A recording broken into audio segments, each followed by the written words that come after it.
Welcome back to the Platform Skate Podcast, episode number 21. 21 with Vanessa Bowles. Is that how we pronounce it? It is Bowles, and Bowles. I wish I was still 21. Yeah, no doubt. Don't we all? Well, I'm close enough. Raleigh's close enough, so he probably doesn't want to be 21. Give him a few more years. This is going to be fun because we're kind of new friends and kind of heard about you through the Skate Summit and was really excited about what you're doing in Thunder Bay. And so I was like, we've got to have Vanessa on. And Raleigh was super pumped about it too. So it just had to happen. So we're like 2-week-old friends here. Exactly. Yeah. Yeah, that summit was amazing. I'm so grateful that you and I kept getting thrown into these awkward rooms together to have conversations. I mean, they weren't awkward, but there was some weird silence going on there. Yeah, for sure. Because a lot of our podcast is about skateboarding, maybe you want to take us back to kind of where it starts for you. Oh, wow. So for me, it was like the best Easter ever. So I was like 7 years old, wake up in the morning, there's this Zeller's skateboard.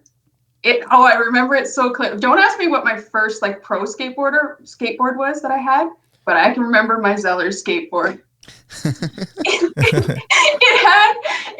It was white. It had a skull on it, and then these fluorescent green rails. And the kick tail, you remember that big bubble at the end of the tail? I don't even know what that's called. I was so young. Yeah. Best Easter ever. Woke up that morning, got my skateboard. A bunch of us decided that we would go play on my skateboard. And we had this I lived on this road where at the end of the road, there was a creek, right? Mm-hmm. And to block people from going down this hill and into the creek, there was this bar that spins back and forth. So brilliant idea at 7 years old. I don't even know why we were out of the house on our own, but brilliant idea. We would play red light, green light with the bar, right? So green light, the bar's open. And we were all sitting on our butts, right? There was no skateboard. Let's just be real here. It was butt boarding. We play red light, green light with this bar. And I remember when it was my turn to go, the person using the bar, as soon as I started getting momentum, decided it was a red light.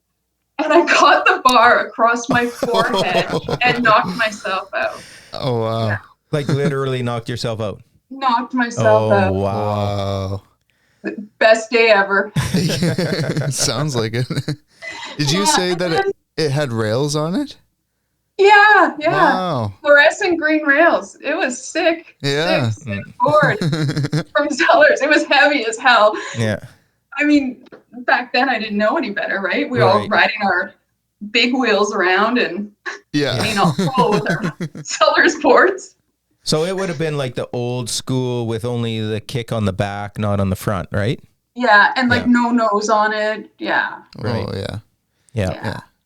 And the skull. I mean, the skull. And you know what? If I remember correctly, there was a snake wrapped around the skull and a knife pointing through. Classic. So cool. Yeah.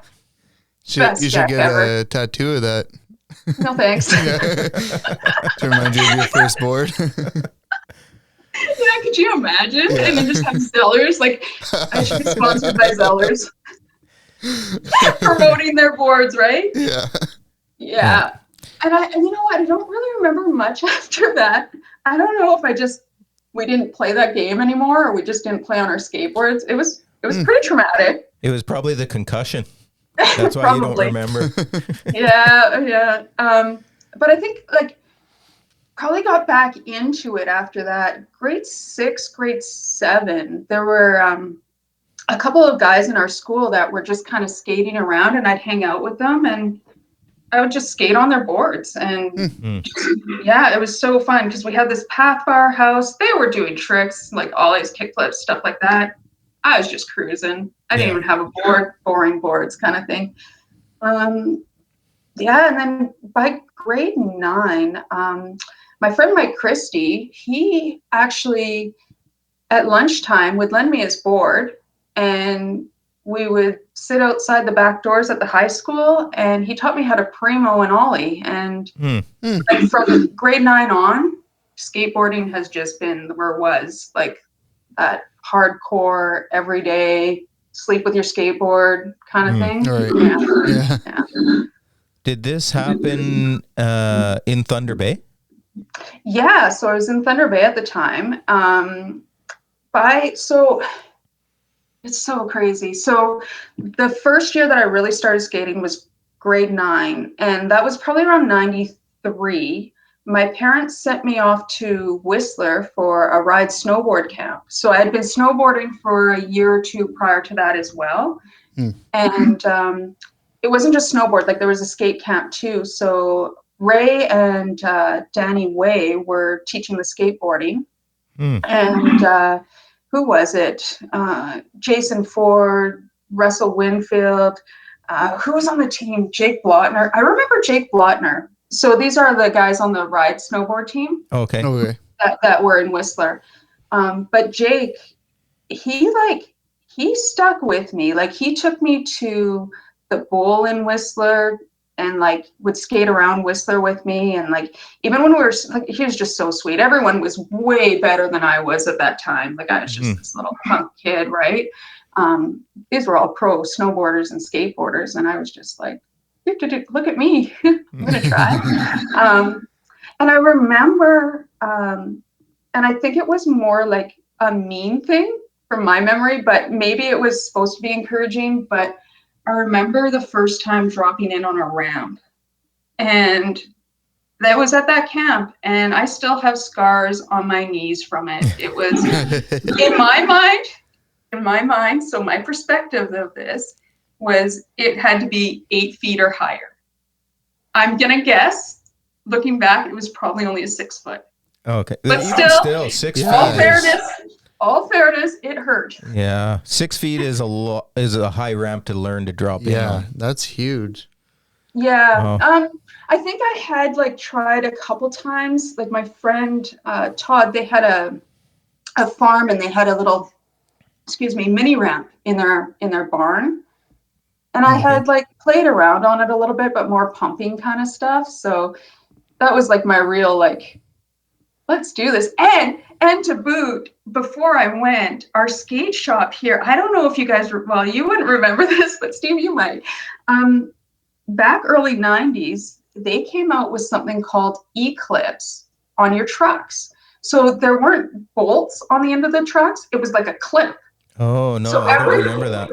Yeah, I think I was probably the only one that got suckered into buying these things. So every time I would kickflip, if my board didn't land, my wheels would go flying off and I'd have to pick up my own. Oh my goodness. Me and Whistler as a disaster. And like, people are like, what are you doing? Yeah. I didn't know any better. My parents just sent me with what we bought, right? Yeah, for sure.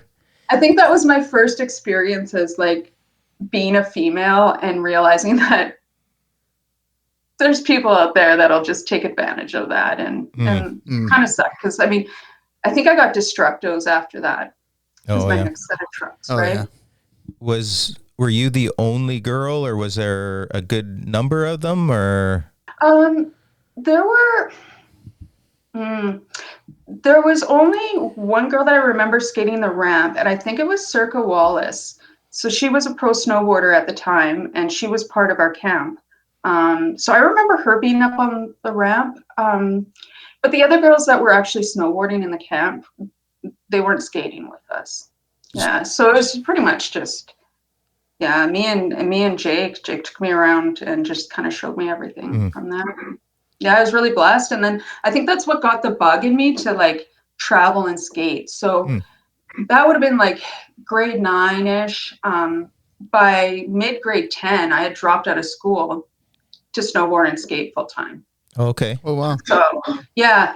And I'm lucky because my mom was a professional motorbike racer. back in like the 60s. Oh, wow. And she also skateboarded, right? So Sweet. she was so on board with all these things that I was doing, even though like literally I'd be in the hospital every few weeks. Like, I'm like one of those people that, you know, you see people who pick up skateboarding really, really easily. Mm-hmm. Yeah, not me. Yeah, I can relate to that. Yeah, it took me a little bit. Well, you were a BMXer, right, Yeah. Steve? Yeah, Before I was. that? Yeah. So I lucked out. Like there was Brad Scott, Jake went. There were a couple guys here that were BMXing, and they had a 12-foot vert. So Jake had one in his yard. And I used to go out there and pump that ramp all the time. Like, just so much fun. And hanging out with the BMXers was like, yeah, super fun. Super fun. Yeah, I remember I had an opportunity to go to a youth event at Caronport, and they had I think it was 10 or 12 feet high half pipe, and I couldn't bring my bike there. But there was a dude there from Calgary that brought his skateboard. And I'm like, well, I want to hit this ramp and I don't have a bike here. So this dude lets me use his skateboard. And so I learned to pump on that thing and do kick turns and stuff. And I guess it didn't have like masonite. It was just full on like plywood pieces when you land going into your hands and stuff. I think it was masonite actually. It was a decent ramp. Yeah. Sweet. Yeah. And then you guys were talking about, I can't remember what episode it was in, about the metal ramps. Those ones were 6.5 feet high, and they never were painted because we didn't want them painted because we didn't want them to become slippery. So they were like this rusty raw metal, and yeah, those things were brutal in the middle of summer. They just get so hot. Yeah. And did they have the welds like between the sheets of? Yeah. Okay, because those hurt too. Like I remember getting cut up and it wasn't there. So Collingwood was literally my favorite place to skate. They had this cool little park. They had a 4-foot mini, though I think it might have been 3. Again, perception. Everything looked bigger when I was young. And they had a 6-foot spine, and they were metal, and you didn't want to fall on those because it blistered. Like was hot. So as I was listening to that episode, I'm like, man, I can relate to that. Like, I didn't learn a whole bunch of new tricks on those ramps. Like it just wasn't a learning ramp, right? Yeah. There was this skate shop in Toronto, or just outside of Toronto. And they had a mini in there, and that's pretty much where I figured out how to skate mini. Yeah, that was super fun. So, like I think it was around 94. So 93 was the ride camp. 94, I dropped out of school, and with the agreement, just so you know, that I would go back and finish my school, which I did. Okay. I did finish school, and I went to college and university and all that stuff. So. But at the time, like it was just, I think it was the best thing that I've ever done in my life. So 16 years old, I've got a Volvo station wagon, Thrasher painted across the top, my futon in the back, and I'm traveling. So I lived in Banff, Lake Louise in the wintertime. Yeah. Vancouver, spring, summer, and then I'd be back in Toronto for the summer to skate. Oh, and ultimately, that's where I ended up picking up my skateboard sponsors. So I think it was around 95. I started riding for this Christian skateboard company called Spaz Skateboards. Spaz? Spaz, yeah. Okay, interesting. Yeah, super cool company. Was it local or was it? Yeah, it was a local company there, yeah. So it was owned by Mike and Heidi, and like the loveliest people you would ever meet. Right? Like just super kind, super genuine, really helped me out. So, and I think that's why I don't really remember. Like I remember skating an Alien Workshop board before that, but then I had always been on a Spaz board, right? So, Mike and Heidi were just these two amazing people. And seriously, so that I would have food money, They would just send me out with a stack of boards. I paid $25 for those boards. So my boards were free, but anything that I was using to gain off of, I would give them $25 for the board, and then whatever I made off the board went for my meal or traveling or gas or whatever. So they were just so good to me. And they ended up ultimately hooking me up with Mike Belobradek, who ran, do you guys remember 360 Spins? No. So that started, I'm wondering if it was just an Ontario thing, but I'm pretty sure it went across Canada eventually. That started early 90s. Mike started that magazine and ultimately ran it until early 2000s. And he ended up going online with it, right? And starting this online thing. But that was literally one of the first magazines that I was ever in. So he would always come out and do photos and things like that. And just like the most patient guy, but so cool because Warped Tours and anything else that came around that was super fun. I always got to go in the tents and meet the artists and do interviews with him. Oh, wow. So like he literally dragged me everywhere. I was like, oh my gosh. I mean, he wasn't that much older than me. And I was just so blessed. Like, I know we throw that word around, but you know, I look at all the times I've hitchhiked across Canada in that time, because sometimes my car would be broken down or I didn't have insurance money for it. So I'd be hitchhiking, you know, from Thunder Bay out to Banff or, you know, back home. And I just look at this time period. I'm like, I don't know how I'm still alive.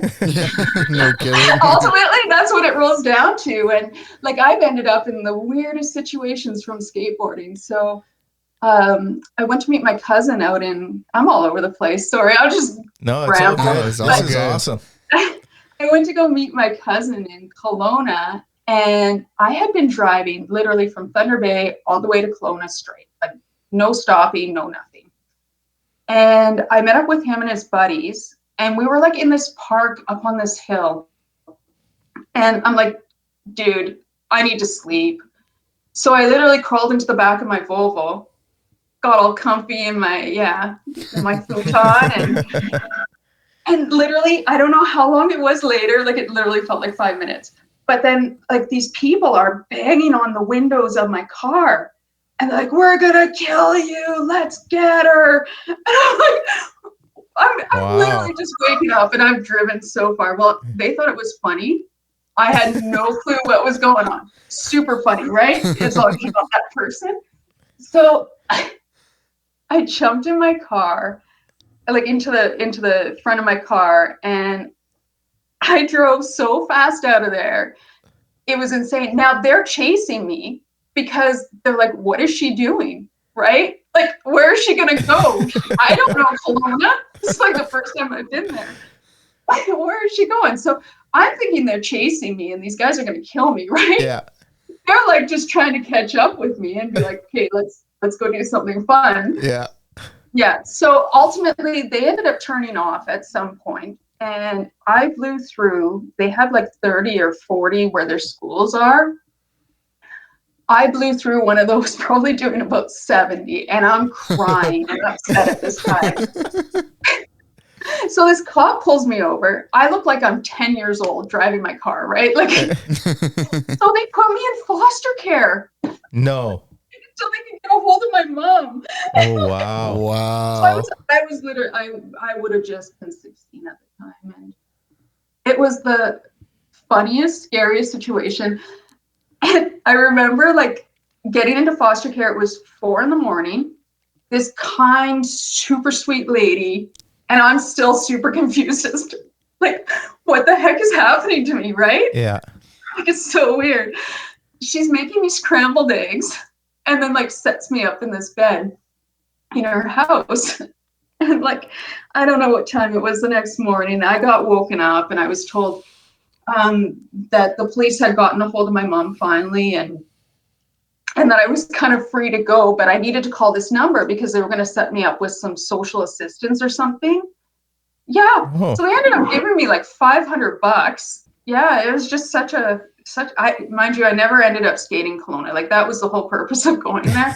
I kind of just left after that. I was like, this is too much, and ended up out in Vancouver after that for a little bit with actually a really good friend of mine who it's crazy. I don't know about you, Steve, but like so many of my friends have passed away like over the last year, especially when we were younger, and it was more like the drugs and alcohol. And so I think that was like the last time I was in Vancouver. This really good friend of mine, her and I were living in this basement apartment. Gross. It was like super expensive. We were by the Joyce Street station. So I think it was like Wellington Street or something. Again, memory. And I remember we had this hill that we would bomb all the time on our boards, and just so fun.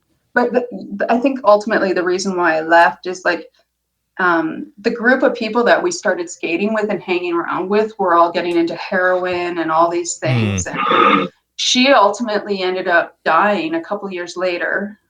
She was found in a ditch, and it's just so sad, right? Yeah, so that is. Like I look back at these things as I was skateboarding and snowboarding, and like these situations where ultimately I was in this place, but just kind of knew when to move, or, you know, was brought somewhere else at the right time.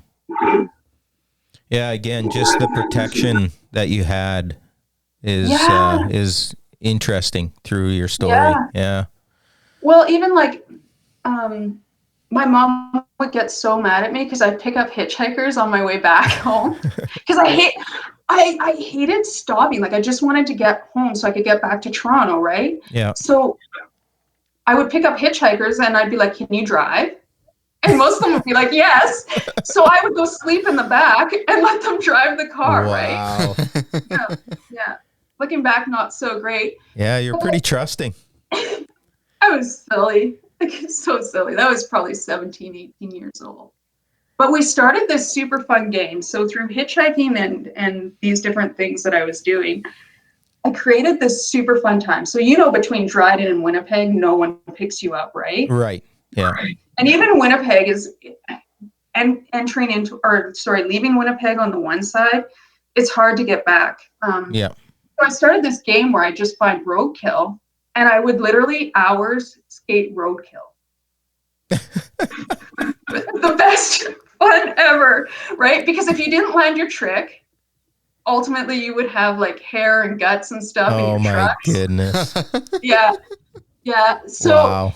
and the same thing, like I remember driving with my cousin. When I was in Vancouver at the time, down into, we were trying to get to Seattle, but my car kept breaking down. And that's what we would do every time because it was overheating.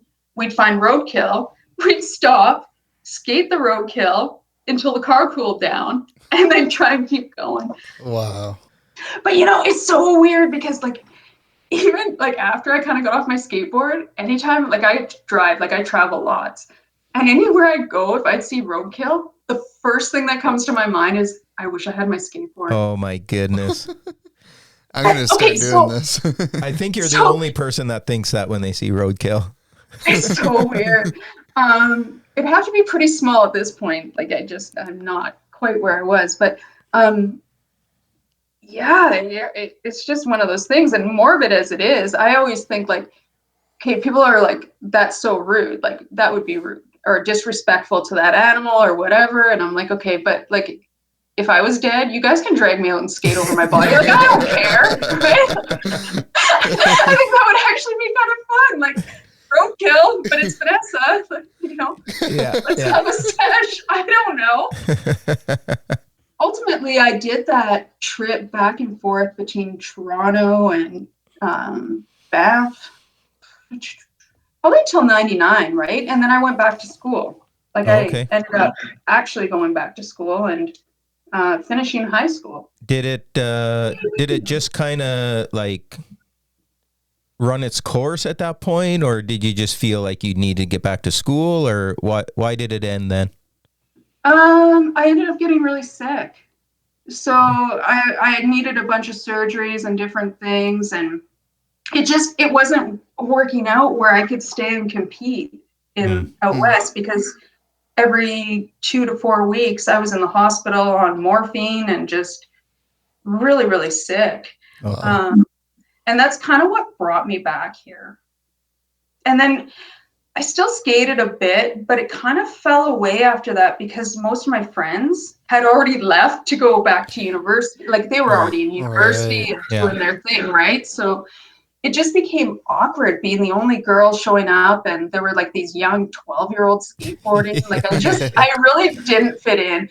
And like we have you guys, well, Steve, were you ever in Thunder Bay back in the late 90s? Like, did you ever get a chance to get up here? No, I didn't. I know Jeff Reimer talks about hitting some ramps there when he was young. Yeah, so we had when he was young. See, I was old at the time. It was Third and High, and they started off with an 8-foot ramp. And I remember 6 skating foot probably, right? Pardon? No, it was actually 8. Okay. I was older. I actually remember. So, just to go off on a whole other tangent, I remember when I got back into skateboarding, talking about this. So for SBC, I did an ad, and it was a heel flip, and I always thought it was down a 5 stair. Mm-hmm. It was only a 4. Oh. So right, like, and that would have been. What company was the ad for? It was for Spaz. Oh, yeah. So you were still riding Spaz? Yeah, I rode with them for a long time. Oh, okay. Going back into high school was strange. I had so many credits, and I think the high school, like, they literally just threw credits at me to get me out of there because I was so old. So I did this summer school course, a filming course, or like editing. I can't remember. And then, like, going back in, I had to do 6 courses a semester. So I had 4 during the day and then 2 night school classes that I had to take in order to finish high school. So it was quite the... Yeah, that's heavy. Yeah, it was. But for co-ops and stuff, like I did at our local skate shop. So we had Sliders skate shop back then. In the summertime, like spring, summer, when there wasn't snow, I did part of my placement there. And then in the wintertime, I just kept teaching at the ski hill. So I was teaching snowboarding and getting paid, but doing a co-op. Like I was living large, like so weird. Yeah. And I think Sliders, like that co-op was the first time that I ever learned how to grip a board. Okay. Like an actual skateboard. I at this point, I don't even know who was gripping my boards or why. Like it's so random. That was going to be my next question. Who is gripping your boards for you? I don't know. Like it's such a blank. Probably friends. Like I probably just suckered people into it. And I learned quite quickly that you don't slide your hand across the grip tape to put it down. You like pat it down. Yeah. Right? So those are some good learning experiences. I think I probably got the guys to do it just because I was scared of getting it on wrong. Right. Yeah. But like putting my trucks and wheels on, not a problem. It's strange. So going back to Spaz, so you were saying that it was a Christian skate brand? Mm-hmm. So was there expectations on you at that time to like represent them in a certain way, or like No, because I didn't realize that they were like a Christian company at the time. Okay. And I don't know why they took me on. Like at that time, I was more of like a skate. I won't even say rat. I was just like a kid that had no clue about anything, right? Like I was just out there doing a thing and didn't really put the 2 and 2 together. But I always loved, like, they had this one hoodie, and I still have it. It says "Skate for Jesus" on it. And it's like such an awesome hoodie, right? Like, and I don't even know when I put it together. They were just really cool people.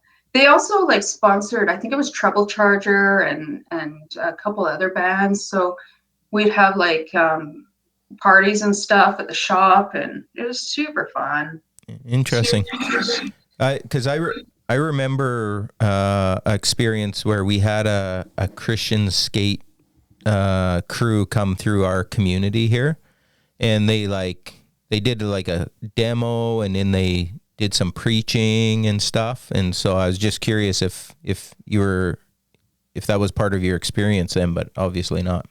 No, they didn't do any kind of preaching or anything like that. They were just super rad people who were Christians, right? And like you could see it through their interactions with people and their shop. Like they did really, really well. They were a really cool company to ride for, just local Toronto company. Yeah. And they're no longer a company? No. And I can't remember. I think it was like around 2000 that I lost touch with them, and I don't even know where they are. I've tried to find them on Instagram. Like I would love just to send them, like, you don't even understand how much you impacted my life. Yeah. They were the ones that got me hooked up with my first snowboard sponsor. So I rode for Jackson Snowboards, and then that fell into, I got hooked up with Tech 9 bindings, and like it was like the beginning of all these things opening up for me, and them taking a chance on this girl who, to me, I look back and I look at the girls that are skating now, like I wasn't super good.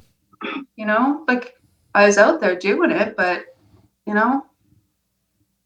in comparison to what's happening now with the girls, like you couldn't even compare it. Yeah. So going back to that time, like I imagine you didn't have a lot of girls to even skate with. Like, did you have a crew of girls, or? Kind of not really. So I had like my best friend, who we're still friends with now, Dana. She got into skateboarding. We skated for a bit, but I left town. Like I wasn't here very much. So I didn't really get to hang out with her. She continued on for a few years. And then another friend of mine, Liz Miller, we snowboarded together. So she would just come hang out and skate. So I think her boyfriend was skating, so she was skating. It was, yeah. But like that's the thing. There wasn't really many. And like to get into like the crazy stuff, like we had a skate park that we kind of just DIY'd. Like it was like wood ramps and like just a flat, I think it's where our library is now. So it's called West Thunder. And it was like a parking lot beside this community center that they let us skate. And I remember being there with the guys, and this car full of, at the time, we called them jocks. Like, I don't know if that's even appropriate anymore, right? Like, I wouldn't label anybody at this point anything. They pulled up and all the guys ran off, and they're like, Vanessa. And I'm like, whatever, I'm a girl. What are they going to do to me? Ultimately, they grabbed me by my hair, dragged me across the park. I got the crap kicked out of me. Like, it wasn't super fun, right? Or like, I'd be skating down the street and just like, girls can't skate, or spit on, or I had this one guy, my friends had crossed to go to the courthouse in Toronto, and it wasn't even nighttime. Like it was like early evening. And this one big dude just walked up to me, like stopped in front of me, and I'm like freaking out at this point. And he just looked down at me. He's like, nice tits. And I've never run so fast in my life. Like I had my board in my hand and I'm just like taking off, because like we were on like a sidewalk and there was like a bullet in the road, right? So like all these things. And sometimes I wonder, like, I think mentally I was pretty strong back then, because I really didn't take to heart what people were saying about me. Especially, wasn't so much the guys, it was the girls that I got had a lot of issues from, where, because I was hanging out with their boyfriends, or, those types of things. So it was tough. I didn't have very many friends. I was just doing my own thing. I look back, I think, I'm not sure if I've mentioned this on one of our podcasts before, but I look back at like some of the girls that we've had locally that, like, when they were young, they skated with us. And then as they got older, they kind of moved on, and I wish they could have stayed with it, but I don't know what they all had to put up with as a girl to be part of the scene, right? they could be getting comments all over the place. And so, yeah, I wish the skateboard community would have been more inviting of girls being a part of it and not becoming this thing like you had to put up with. Well, and I think it depended on where you were, right? So for me, Toronto was probably, I love skating in Toronto, but it was probably the hardest to break into. We would show up at a spot to skate a ledge, stairs, whatever, and no one would let me go. It wasn't unless I had Mike with me, who was actually taking pictures at the time, where like I wasn't getting snaked or like I was given an opportunity to skate. Here wasn't so bad. Calgary was good. So Calgary had an indoor park that was super fun. I remember skating. Was that the Source? Yeah, I believe so. Yeah, that was a nice park. Yeah, it was like in an old industrial, like, yeah, you know, this thing, right? Like a hangar. Yeah, I think hangar is right. I think it wasn't it like used to be like a military base or something? Yeah, something like that. And they had like again, it was probably a 3 foot. I think it's a 4 foot, and definitely a 6 foot in the back. I don't know what's really take a foot or two. I don't know. And then they had their street park, right? Like that was a super fun park to skate. And Edmonton, we used to chase bands. So Face to Face at the time was one of my favorite bands. And I remember they were traveling Calgary. They did, might have done Banff. They did a bunch of shows, and then they went up to Edmonton. So we decided to follow them up to Edmonton and hit up that show. And I found this really cool bar. And still, I was like, I think the drinking age there is only 18. So I was probably like 16 or 17. And we went into this bar, and all the guys were old enough to get in but me. But the owner actually just said, as long as you stay on the ramp, you're good. Nice. So I couldn't actually go in the bar part. Yeah. But the ramp was part of the bar. They just had like this sheet or whatever it was, like this weird mesh thing between the ramp so our boards wouldn't hit people. But yeah, I remember skating that ramp, and that was super fun. And just like people in the audience or in the bar were just so hyped on what we were doing. Nice. Yeah. So it wasn't all like, there were, you know, those moments, but it wasn't so bad. And Steve, I listened to the one where you were talking about like the girls in the shop getting stuck hanging around like all these immature dudes, right? Like, you know, I think there's like this weird skateboard mindset that you get from actually being in this scene and doing it. And there was another interview that you talked about that I really, really loved. And you were talking about how like you might not be the best skater, and when these guys roll up to the park and they're skating really good, you kind of have to show them what you're about. And you know, I can't remember who you were interviewing, but I was just smiling so hard because as a girl, like it's 10 times that pressure that you start to feel. Or at least back then, that's how it was. Like it was almost like I had to prove myself to be able to skate. I hope that we're in the midst of that changing, but I would think like, especially like I look at our community here where the girls are so timid to skate in front of guys that it just doesn't happen. Like we're trying to figure out now how we can do like girl sessions. We don't have a girl like that would come out and lead the session yet. And I'd show up. Yeah, that would be awesome. Maybe once we're out of lockdown. Yeah. And so,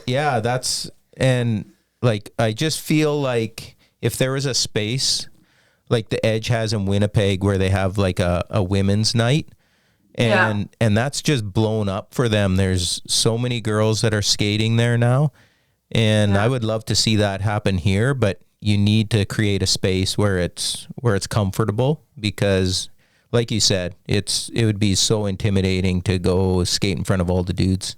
Yeah, and ultimately that's why I ended up starting like the Female Skateboard Coalition here, right? And there was a couple girls skating, and my friend, he messaged me up because he has literally a barn. It was a cow like milking thing. He literally lets us skate Friday nights in there in the wintertime, right? So he messaged me, and he was somebody that I skated with way back in the day. he's just super cool guy. And he's like, Vanessa, there's some girls starting to skate. You should get back into it. And I'm like, okay. So that was 2019. I kind of got back on my board. So I left my board probably 2005.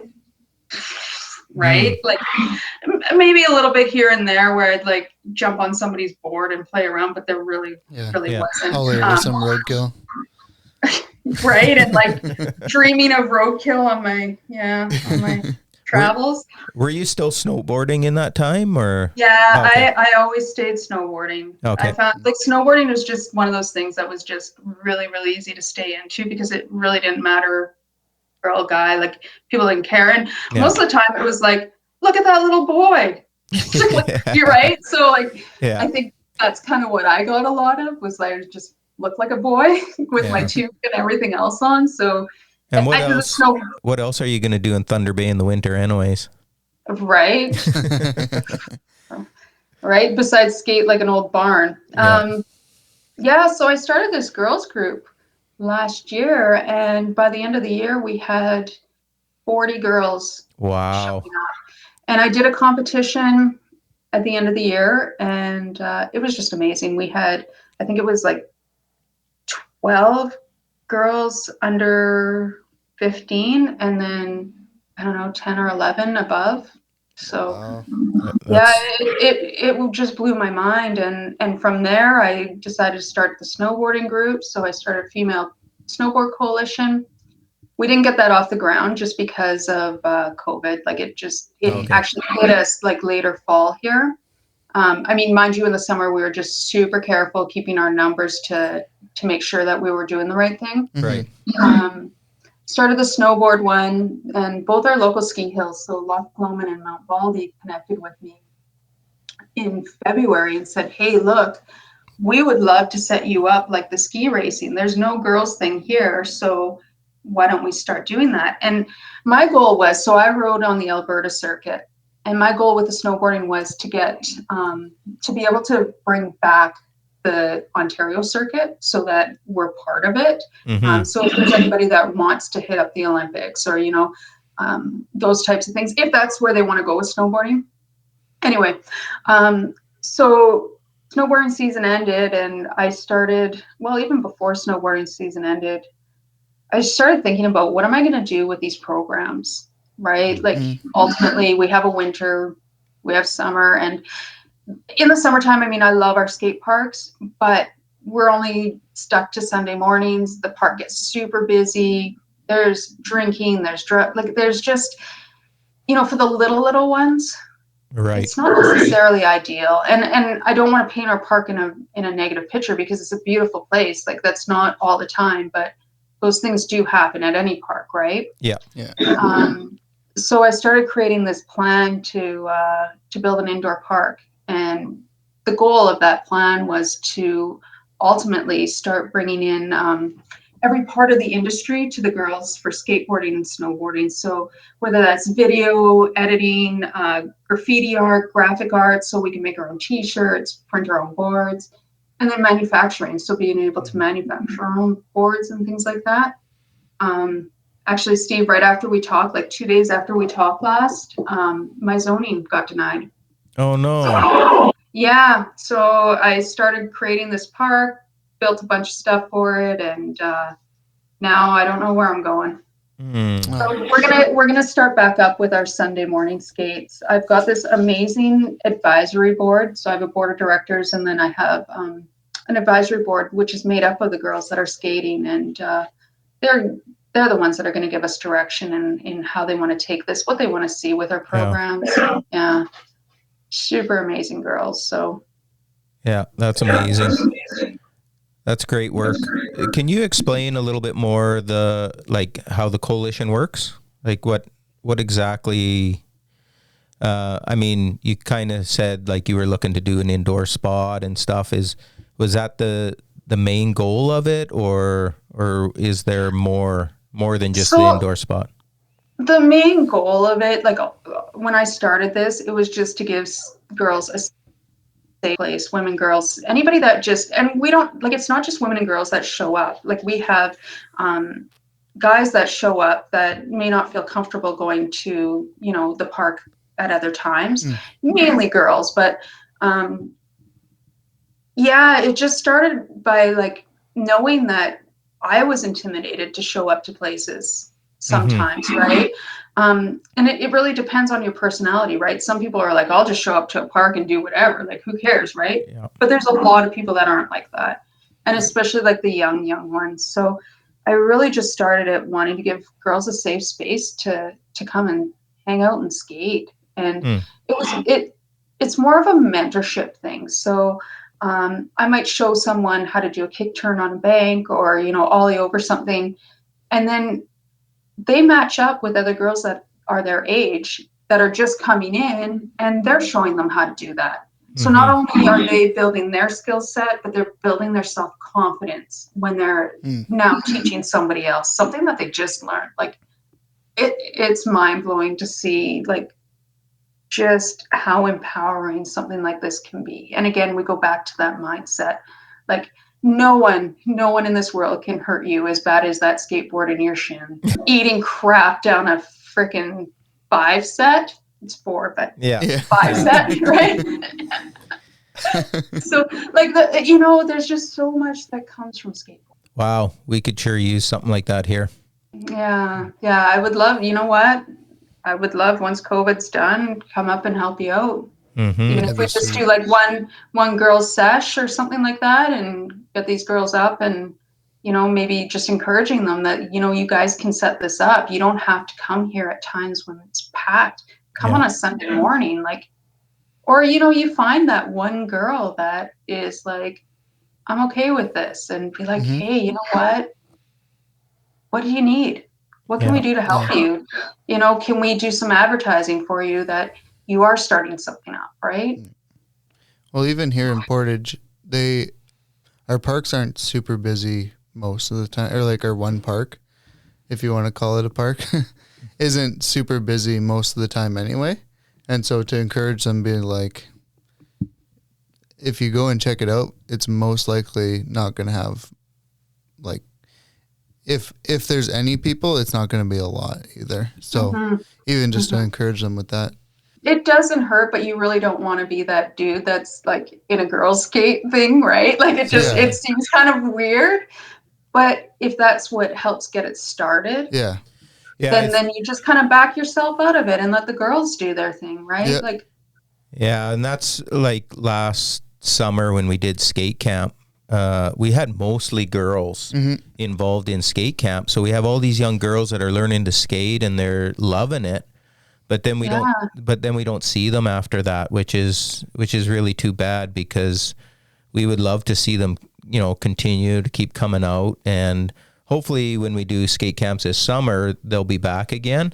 But even in that, like, I mean, it's a couple dudes running skate camp. It'd be nice to have some girls there to make them feel more comfortable, for sure.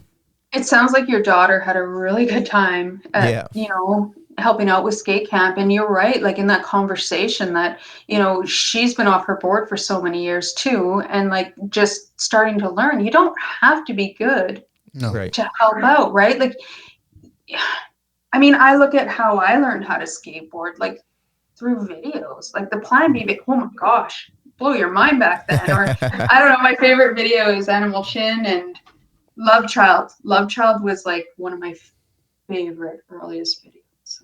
Nice. You remember that? Yeah. It was so good, Davon.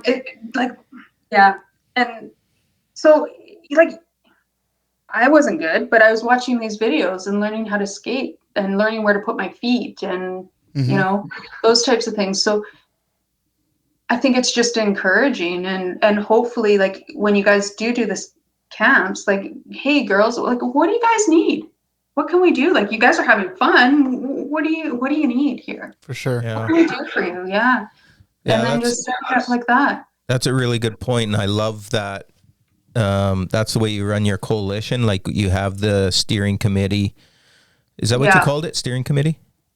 Advisory board. Advisory board. Yeah. So the girls have, they have a lot of say in what it looks like, and And that's just a good reminder to not just assume that you know what they need, but to actually listen.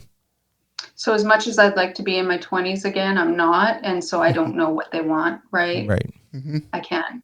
I know from my perspective, I won't tell you how old I am, but from my perspective, this is what I think they need. And, so it's nice. I just started the advisory board this year. Last year, what I was doing was I was actually getting the girls on board by editing videos takes time, right? So we would film all the sessions, and then finally I just said to one of the girls, and this is kind of where the board came along, was I just don't have time to edit. I'll post them, but is anybody interested in just picking up like these and editing? And I had one girl, she's like, just shoot me all the videos. So all the moms were sending me their videos. I was sending them off to her. She would send them back, and I'd throw them up on Instagram. So perfect. Yeah, so it wasn't just my perspective on things or how I wanted to see things. So that's kind of how the advisory board got off and running. Because at the end of last year, I was like, okay, we've grown so much, 40 girls, women, girls, that this is just not something that, I can make decisions and feel right about. So if there's somebody listening and they're wanting to start a women's coalition in their area, what advice would you give them? Get out there. Just get out there, post a time that you're going to be showing up at a park, and, hopefully other girls will show up and it'll catch on. I didn't think that, I really didn't think that we would get more than, actually, when I started, one other person, what it was actually my goal, just one other girl to skate with. Wow. Start with a small goal. Like, it doesn't have to be insane. Right. We just lucked out that we had so much media attention last year. So I think in the summer last year, I hogged the media with the girls skateboarding, right? So how did you do that? I don't know. They just reached out to me. Okay. So yeah, we just ended up, I'd be out hiking, and all of a sudden I'd get a message on my phone saying, hey, can we set up an interview? So I did that. I think I did one of the first interviews. And then after that, when they would come, I'm like, I think you need to start interviewing the girls. Like, it's not about me. Let's, start having conversations to see how this is impacting them and what it's doing for them. Right. I love the selfless attitude that you have, like not looking to be in the limelight or like have it be your thing, but like really giving ownership to the girls. That's a awesome trait for you to have. It didn't start off that way, right? So it started off me being like me and Sarah, this girl Sarah, she was there quite a bit too, and she was helping.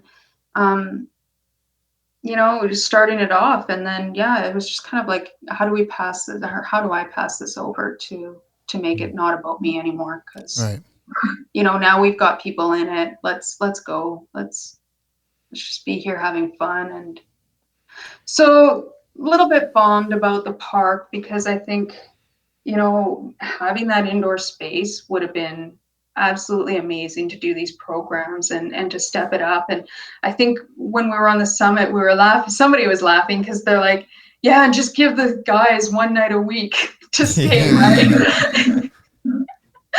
Yeah. Right, though? Like, but seriously. For sure. Yeah. Exactly. You look at it that way, and it's so true. I'd still love to find a space and do this and get it going, but maybe there's a different plan for me. Like, I think I would be arrogant to think, and in any part of my life, that what is happening isn't just perfect. And, it may not seem like it is at the time, but something else will open up and things will move. So I really like that attitude of when you were talking before about just, when Steve said, well, how do you get it going? It's like, just get out there. Like, you're not going to do anything. Nothing's going to happen if you just sit there, right? So I like that. Yeah, that was really encouraging for me, because sometimes I think even last night, I was like, well, there's nobody at the park, so I'm not going to go skate. there with them, but I'm like, I also didn't even talk to anybody to like, Right. right. So no, that's really encouraging. It's just like, just reach out, talk to Yeah, people. or drag a friend out that doesn't skate. Be like, hey, Yeah. go hang out in the park. Like, seriously. Yeah. Because ultimately then it'll just open up for other people, right? For sure. And I think that's the whole thing with skateboarding. Like, I used to be more competitive back when I first started skateboarding, though there weren't very many girls out there. But now it's like so beyond that. It's about community, and it's about building community and giving people safe things, support. Yeah. Right. So I don't know. Yeah, I love that. So just to clarify, so you had an indoor spot that you were developing, and then you lost the So I applied for zoning on this spot. So Okay. I've had a private indoor park for 2 years now. Okay. 1 year I was able to bring people in to skate. So there's a mini in there, and then there was like a box and a quarter pipe and a few other things. And there was like a travel trailer, 2 boats, and like all this other stuff crammed in this space, right? Like it was great because it was warm. Yeah. Yeah. Warm space. And then in the, I guess, end of summer last year, in this same building block, a company moved out of 2 units. So they're 5,000 square feet each, these units. And I was like, hey, can I start, looking at this end unit while you guys rent it out, like until it's rented out kind of thing. And started building in there. I've got a killer wall ride. Like, it's the funnest thing ever. Like, it's just so tight and just so fun. And then I just built a few things thinking, okay, well, I'll apply for zoning. And I still needed to apply for my not-for-profit status with the girls and things like that. And unfortunately, zoning came back. And I think, beginning of COVID, even like January, I already kind of had in mind, maybe even a year or two before then, just like really having an indoor park, but it was more like an open park. It wasn't necessarily for how this has come about. So I ended up going to San Francisco just before the borders closed. So the end of January 2020. And I got to check out Braille. I got to skate with them for a week, and that was super fun because I was wondering how they were funding their park, right? Yeah. Ultimately, how do you get a park going and make it sustainable? And then I had I wanted to go to London and check out the indoor there. I was going to come up to Winnipeg, see what was going on there, like just kind of gain an understanding in Calgary because I just wanted to go snowboarding. That was more of a selfish one. Not that skateboarding, it was just super fun, but the ultimate goal was just to see how people are making these parks work. Yeah. It worked out okay that I didn't end up going on these trips because this vision of what I want to do and how I want to create something, like there's nothing like it in Canada that I know, where girls are manufacturing boards, where girls are just really thrown into the whole industry. So if you're like me and, learning how to ollie takes you like half a year. Not kidding. I learned how to kickflip before I learned how to ollie. It just came easier. Yeah. And, then there's other parts of this industry that are just really cool aspects. Like graphic design is such a cool place to go, or graffiti art, and there's jobs and careers in it. So, there's just other places that you can go with skateboarding. Yeah, for sure. Right. Yeah. Yeah, definitely. My history here has shown that it doesn't have to always look a certain way. At the same time, it's okay to have to fight for it as well. Like when we got the indoor park here, that would have been back in probably like 2002, and it was a Campbell Soup Factory building, and it was, so I wanted to get it in there. What happened was the city was selling the building because they had taken it over in taxes. And so the building was going pretty cheap. We looked at it as an organization, and there was just no way. Like, this building was massive.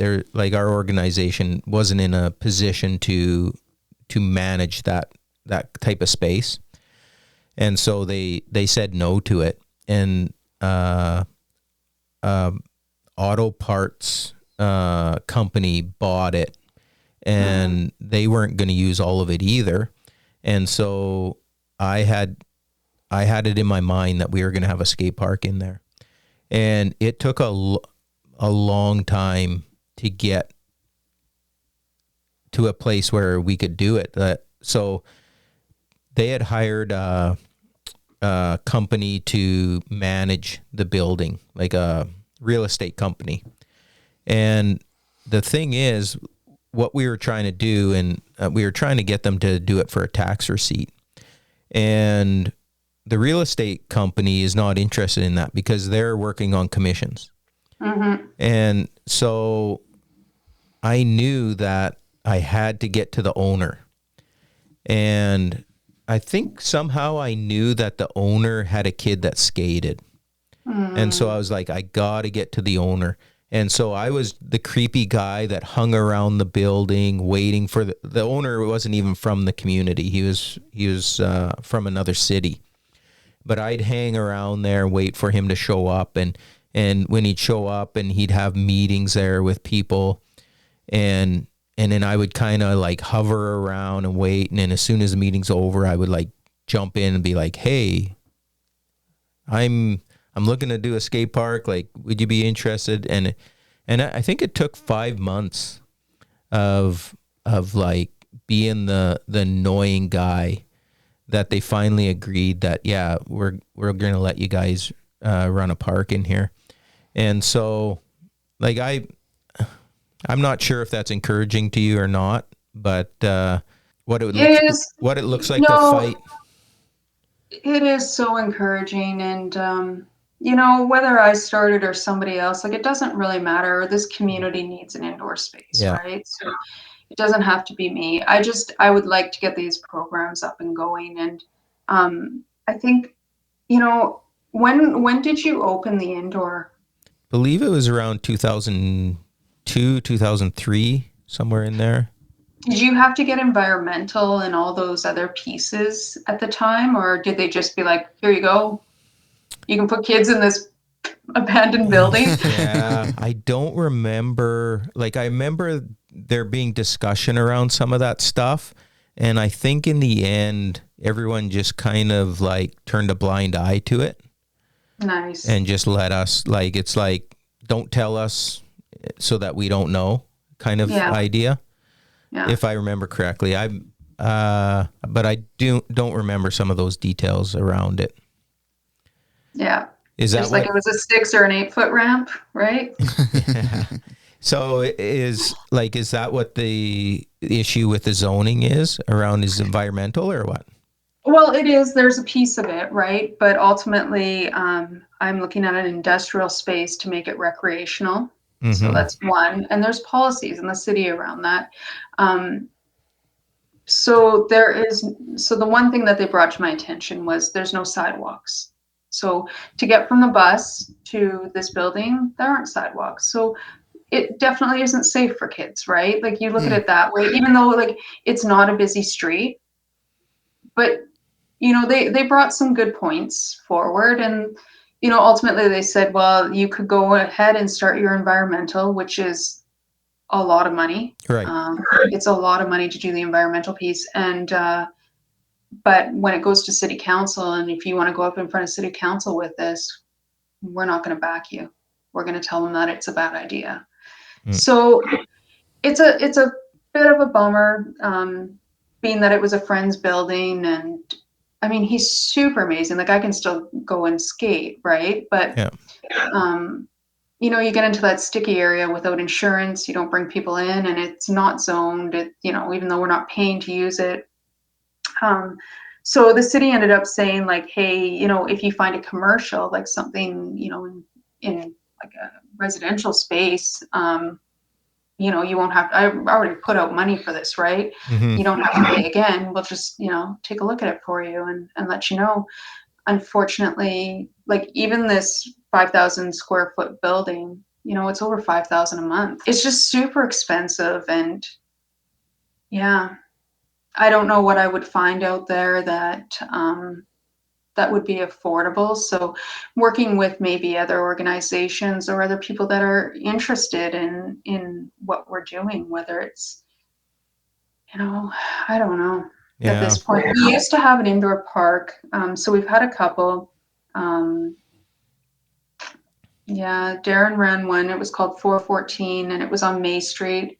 It's just a little park, like this little building. And that actually went really well, but it was really small and it was tight, right? So Mm-hmm. like your setup was just super tight. And I'd like something that where the girls can actually learn in, but also that it's modular where like the guys can set it up so that they're actually getting something out of it, right? And the girls, right? Ultimately, that's the goal, right? Is to to level up to wherever people want to be. Like you don't have to be a skateboarder, but like that ability in the park.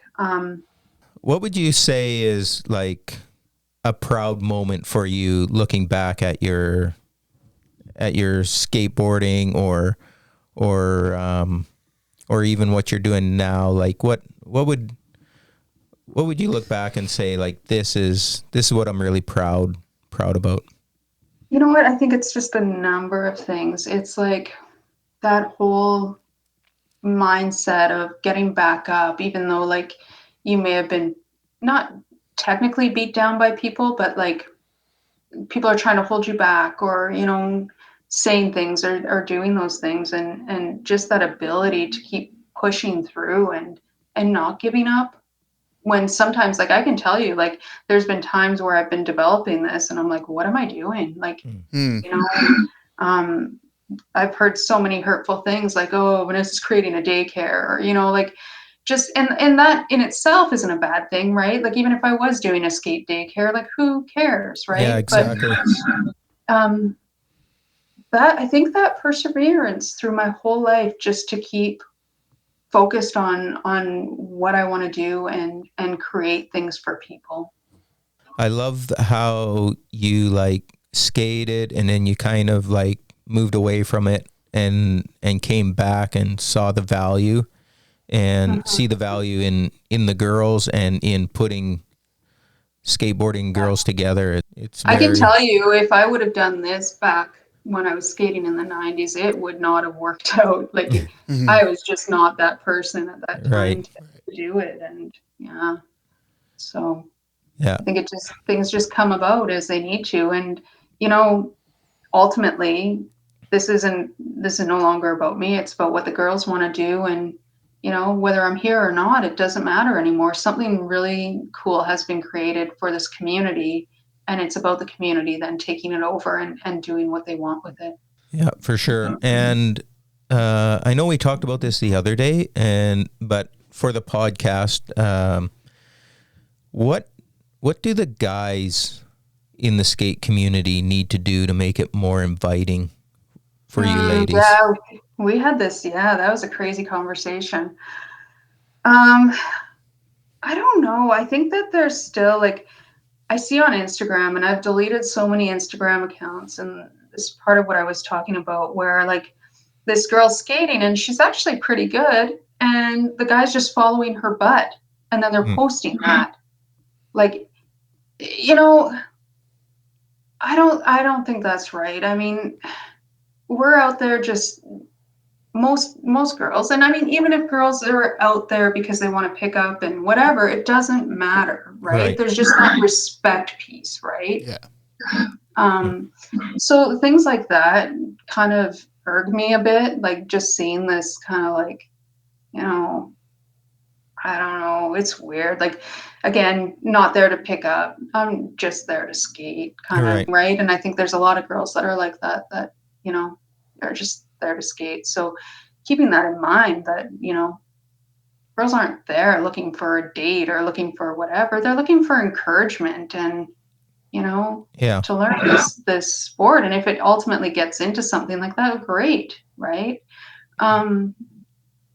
And there's so many things around it. I think just giving people their own freedom. So like, if you want to skate in shorts and a small tank top, whatever, like that's you. Do you. There shouldn't be any judgment on that either. Like, girls have their own style. We're not the same as guys, right? Yeah. I'm still stuck in the baggy pant era where like it's so weird when I go skating now. Like I'll go with my front foot and I pull up on my pant because like whether I'm wearing jeans or shorts or whatever, I'm constantly pulling up because you had to lift your pants up to skate, right? Because they were like size 35 waist blind jeans that like you can't see your feet because I have like size 4 feet, right? Yeah.